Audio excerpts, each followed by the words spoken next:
2 movies joined the $1 billion club in the year 2023, but will any movie gross $1 billion in 2024? Let's find out. What's going on, guys? I'm Chris and welcome back to another video. Today I got a special tier list ranking talking about 2024 movies and whether or not they will make $1 billion at the box office. For this list, I've gathered about 20 plus of the biggest films coming out next year, and I've got a few different tiers to put them in. Before I get into this, be sure to hit that like button. Comment down below what films you think could make $1 billion or more at the box office next year, and be sure to subscribe and hit that notification bell as I'm trying to make that final push for 100,000 subscribers here on the channel. While I have you here, go show some love to the Unusual Couple podcast for weekly episodes with myself and my girlfriend Cam. The Christmas special is dropping soon. I'm real excited about that one. Without further ado, let's dive right into these tiers. All right, so the tiers I have are high chance of making $1 billion. It's possible it'll make $1 billion. Maybe. Unlikely, and no shot to make $1 billion at the box office. Again, these movies are in no specific order, so let's just dive right in. Starting with Inside Out 2, this is Pixar's latest sequel film that comes out in June. That's sort of a coveted release date for Pixar films. They usually do pretty well in the summer. Though they have been on a bit of a cold streak lately, Elemental did have long legs. You know what? I'm gonna go out on a limb here and say it's possible. Pixar has delivered billion-dollar films before, and most of them come from the sequels. I look at Toy Story 3, I look at Toy Story 4. Incredibles 2 is a billion-dollar film. If any Pixar film for the foreseeable future is gonna make $1 billion that's not a Toy Story movie, it's gonna be this one. Inside Out over the past decade has garnered a huge following. It's one of the stronger Pixar outings, and it's one of the Pixar movies that actually deserves a sequel. One of the few original films by them that actually hasn't gotten a sequel yet. So I'm excited to see what they cook up in this world, what these new emotions are gonna do inside of Riley's head. And honestly, I think it's possible with that summer release date, and if you go look at the June slate, it's not as stacked as past summers. There is a world where this movie does $1 billion, and if not, we're talking 800-900 million worldwide, because Inside Out was a huge hit and has only grown ever since it came out back in 2015. But moving on, we've got Venom 3. I just got this picture of Venom online because we don't have a poster or any marketing for the film yet. I'm gonna say that there is a maybe for this movie, because I don't think Venom Let There Be Carnage performed as well as people thought it would. The first Venom racked it up surprisingly so. So maybe, and the reason it's in the maybe tier is if they go the route of connecting this with Spider-Man, I think that it would be even it's possible or high chance. But for right now, it's kind of in that 50-50 category where you never know. Tom Hardy's obviously a big star, but has Marvel as a whole tarnished their reputation and brand over the past few years with recent projects underperforming? Who's to say? It doesn't help that the Sony films like Venom and Morbius specifically stunk. So we'll see, maybe, but it's almost closer to unlikely than anything else right now. Moving on, we've got Kraven the Hunter staying in the ballpark of these Sony Marvel films. I view Kraven the Hunter as Morbius 2.0, so I'm not gonna say there's no shot, but I'm gonna say it's unlikely. Any superhero film is gonna make a decent amount opening weekend.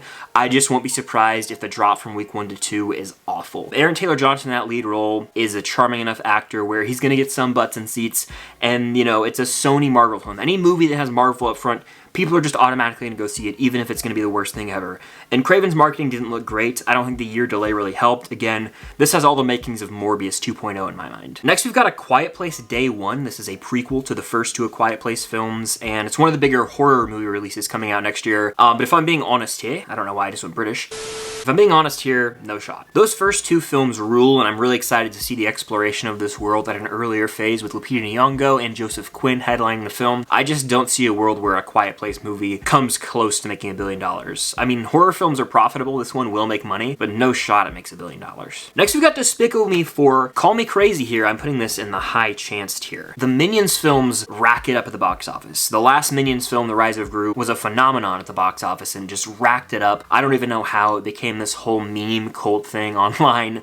And the Despicable Me franchise has made tons of money over the years, so the fact that we're getting an actual Despicable Me film, not even just a Minions film, but Despicable Me with Gru and his family, I think this has a high chance to make good money at the box office. Families love to go see these films, they cater to little kids, but they also do have that meme factor that we kind of have to take into account in the year 2024 when this comes out. Like, a lot of people are going to go see this movie as a joke for the memes, and that still factors into the amount of money it's going to make. So it could be the worst thing ever, it's going to make money, and I think Despicable Me 4 has a high chance to end up making it, especially coming off the heels of the Minions craze last summer in 2022. I guess 2 summers ago now. Time flies. Next, we've got Beetlejuice 2. On the one hand, this is a sequel to a beloved 80s film. The nostalgia could be real. On the other, it could be a disaster. However, with Tim Burton coming back, Winona Ryder involved, Michael Keaton involved, and the addition of Jenna Ortega, who has a huge following online, I have a feeling that this is in the It's Possible tier. I'll put it behind Inside Out. There is a world where this movie just, you know, strikes at the right time and tons of families go and see it, say it gets that fall release date and people just keep going week after week. It's possible that it could make $1 billion. I don't think it will, but it is in the realm of possibility for Beetlejuice 2 to light it up because you never know when you make a sequel to something from the 80s. Look at Top Gun Maverick. No one really thought that was going to be as successful as it was, and it really outperformed everyone's expectations. So any sequel to an 80s film, you gotta have in the It's Possible tier, I feel, because it's a generational thing, you know? All the people who grew up watching Beetlejuice go see it, they might take their kids and their family, so you just never know with those kind of movies. Next we have Saw 11, or Saw XI. No shot. And I'm putting it in the back of No Shot, because of all the movies on this list, this has the least possibility of making it. I love the Saw franchise as much as the next person. I just wanted to include it on here because it's pretty dope that we're getting a sequel to Saw X, basically within 1 calendar year. These movies don't take too long to shoot or edit or anything, but I am here for a new Saw trilogy, and I think that's what they're delivering with Saw X, XI, and hopefully Saw XII next year in 2025. So sign me up. It'll likely make its money back and then some. Saw X was a success, so bring it on, even though I know it has no shot to make $1 billion. Next we have Joker 2, which is called Joker Folie à Deux. I have no clue if I say that right, but this is introducing Lady Gaga as Harley Quinn. It's a sequel to Joker, which made $1 billion at the box office, so obviously this has a high chance. I'm putting it at the top of high chance because the first film made $1 billion. It's a sequel to that. Joker is just one of those characters that audiences are fascinated with, and they showed out in droves for Joker, so I think they're going to do the same for Joker 2. Now, the film is speculated to have musical elements, damn near be a full-on musical. I doubt they're even going to touch that in the marketing. They're just going to leave that to the audience to discover, so that's one thing that could hold it back is week 1 to 2 drop-off if it's not as rewatchable of a film. But honestly, with Joker 1, the media stirred up this narrative that you got to be safe in the theater, and they scared a lot of people into going to the theater, weirdly enough. I just have a feeling Joker 2 is going to replicate the success of that first film. You got Todd Phillips returning, Joaquin is back, people are familiar with that face, and they're like, hey, I'm gonna go see this movie. It could do $800-900 million, but I really do think it has a high chance so far out of all these movies, the highest chance actually of cracking into that $1 billion club, just like the first film did. But next we've got Ghostbusters Frozen Empire. I'll put this in the maybe tier, in the back of maybe. I really do enjoy the Ghostbusters films, but these don't have as universal of an appeal as something like a Marvel film or a Pixar film. They just don't, unfortunately, as fun as they are. I see this being about as successful as Ghostbusters Afterlife, so I'm excited for Frozen Empire. In fact, it's probably one of my top 10 most anticipated of next year. You'll have to stay tuned for that video coming on New Year's Day, as always. I will put it in the maybe tier. Marketing looks great. Of course, you've got Bill Murray and everyone back, and the new generation of characters as well. But Ghostbusters has never been a huge box office draw type of franchise. Moving on, though, we've got Madam Web. I gotta put this in unlikely, but I'm actually gonna put it... No, I'm gonna put it behind Craven. Both these films have that Morbius feel to them where they're probably box office bombs waiting to happen, but you never know. Madam Web could actually outgross Craven just because some of the characters in this film have costumes that sort of resemble Spider-Man, so the general audiences might be like, oh, it's a Spider-Man movie, when in reality it's not that at all.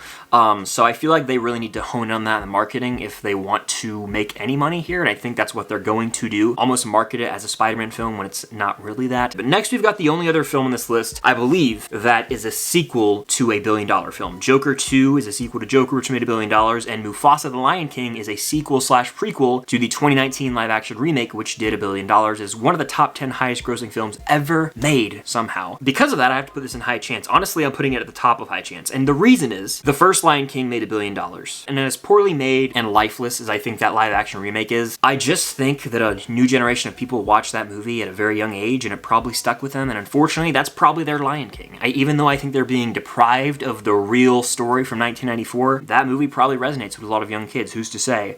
But this is a big Disney movie. It's The Lion King. You got Mufasa in the title. It's recognizable IP. On top of that, it's got that Christmas season release date. Families are going to go out in droves to see a new Lion King film. I honestly believe this will make $1 billion, and I'm comfortable in saying that of all the films on this list, even the ones I haven't got to yet, this will probably be the $1 billion club movie from next year. This is the safest bet. Next, we've got Kingdom of the Planet of the Apes. This is supposedly starting a new trilogy in terms of the Apes franchise. We had Rise, Dawn, and War, and this is set 300 years after War for the Planet of the Apes, supposedly. I don't think this film will even sniff $1 billion, so I'll put it in the maybe tier, but I'll put it at the top of maybe. You never know, there could be this rejuvenation with audiences where they want to see this world again. Again, it could get rave reviews and it could have long legs at the box office because it does come out at the end of May, which films usually do well. My way too early prediction for this film would be in the $500 to $600 million range worldwide, but we'll see. I think this will be a really good movie. I just don't think Apes has that box office appeal, much like Ghostbusters, especially when compared to other bigger franchises. Next, we have The Fall Guy, directed by David Leitch, who is no stranger to action films. It's got Ryan Gosling, Emily Blunt, a star-studded cast across the board. Aaron Taylor Johnson is even in this film, but it is unlikely that it'll make $1 billion. I'm actually going to put it in the back of unlikely. Bullet Train didn't really sniff $1 billion, and I feel like this is comparable to that, where you've got a pretty star-studded cast. It's an action film with some comedy mixed in. I just don't think it's going to light it up. I think it'll make money, but it's not going to be $1 billion film, not even close. Next, we have Ballerina, which we haven't heard much about. This is the John Wick spin-off film starring Ana de Armas. I know that no John Wick film's ever made $1 billion, so why would a spin-off? That's kind of my rationale there. I'll also put this in the unlikely tier, like right here. I just think that these two Sony Marvel films have a higher chance of making $1 billion because of the Marvel branding, whereas a spin-off to John Wick doesn't stand as much of a chance. John Wick is the main appeal of the John Wick franchise, and without him and the marketing, it's going to be a little bit of a harder sell to general audiences. Next, we've got Gladiator 2, a film that in my lifetime I never thought we would have. However, we're here. Ridley Scott's back to direct. It's got a loaded cast with Denzel Washington, Pedro Pascal, Joseph Quinn, Paul Mescal, I believe, is playing the main character. Gladiator has become a modern-day classic. It's a Best Picture winner. Obviously, a lot of people have seen that movie, so I think this movie will make money. But I'm going to put it in the maybe tier, in like the top. I'll put it in the top because Gladiator's become a big name movie. Like, most people have watched this movie over the past 23 years, and rightfully so. It's a fantastic film, so that's why it's in the maybe tier, because it won those Oscars and because it's culturally relevant and has stood the test of time over the past 2 decades. But I just don't see a world where this makes $1 billion. That'd be a huge deal. There is a world where it's like Oppenheimer for 2024 and just outperforms by millions and millions of dollars. We'll have to wait and see. Next, we have Godzilla x Kong. The Godzilla franchise, to me, never really reaches its height at the box office. I think it's also lost some steam. I sit here, I look at this, I go, I think I have to put it in It's Possible. I'll put it like right here, just because it is Godzilla, it's King Kong. Godzilla vs. Kong, when it came out, was simultaneously on HBO Max and in theaters, so that definitely diminished its box office return. I don't know. It is possible, and you never know. It could get butts in seats, especially after Godzilla -1, which is completely unrelated to this, but that was a successful Godzilla film. Maybe that sparked an interest in audiences who went and saw that. So who's to say? It's going to make money, all right? But it's not going to make $1 billion. But I would say that I have to put it in the It's Possible tier because you just never know. It's one of those big blockbuster films with tons of visual effects. You've got Godzilla and Kong fighting on the big screen against other creatures, it looks like. I mean, even if I think the movie looks stupid, awful, whatever, I have to recognize that it is very possible it could make $1 billion. Next, we have Kung Fu Panda 4. I'm going to put this in the unlikely tier. Honestly, like right here. An animated film made for families that's a fourth in a series that's sort of built up an audience over the years. I think fans of the Kung Fu Panda films will show up. It also could appeal to a new generation and families. That's why I have it over Ballerina and The Fall Guy. But again, I'm not really confident in this DreamWorks film to make $1 billion. I think it'll make money, but it's unlikely to scratch $1 billion. Next, we've got Furiosa. Honestly, this movie has no shot to make $1 billion. I'll put it at the top of that category, but Mad Max Fury Road didn't really perform well at the box office, and this is a spin-off to that. This movie looks to have another weird style. It's eccentric, not for everybody, so I imagine this one won't perform well at the box office, despite probably having a huge budget. I just don't think general audiences care that much, especially when the film is so bizarre, and that's kind of how I feel about Mad Max. This looks to be following suit. Next, we've got Dune Part 2, maybe. I'll put it in the middle of maybe, just because, again, Dune 1 came out at a time where it was on HBO simultaneously with theatrical release, and that just diminished the box office, so we didn't see the full potential, but it still made really good money at the box office. I don't know if the Dune craze will still be there. Will people show up to see this one? I don't know. I do think this movie will make good money. That's why it's in the 50-50 tier. If something's in the maybe category, that means you kind of just have to flip a coin and see. It could land with audiences or it could underperform. It's a tougher call. Next, we have Wicked, the film based on the Broadway play. This is part 1, I believe, that comes out in 2024. I'm not going to say no shot, but I am going to say unlikely. Musicals just don't really sell nowadays, especially when marketed as that, and that's literally what Wicked is, so I feel like they have to market it as that. Plus, people seem to know what Wicked is. It's one of the most famous Broadway plays. I'll put it in unlikely. I'll put it like above these two, just because I think that Wicked, the IP, The Wizard of Oz, they could do something with that in the marketing, but it's unlikely it'll make $1 billion. We're down to 3, and the first of those is a third film, Deadpool 3. This is the only MCU movie coming out next year. It's got a July release date. It's featuring the return of Hugh Jackman as Wolverine. It's going to have tons of X-Men appearing. It's Ryan Reynolds' first time as Deadpool in the MCU. This has a very high chance to make $1 billion.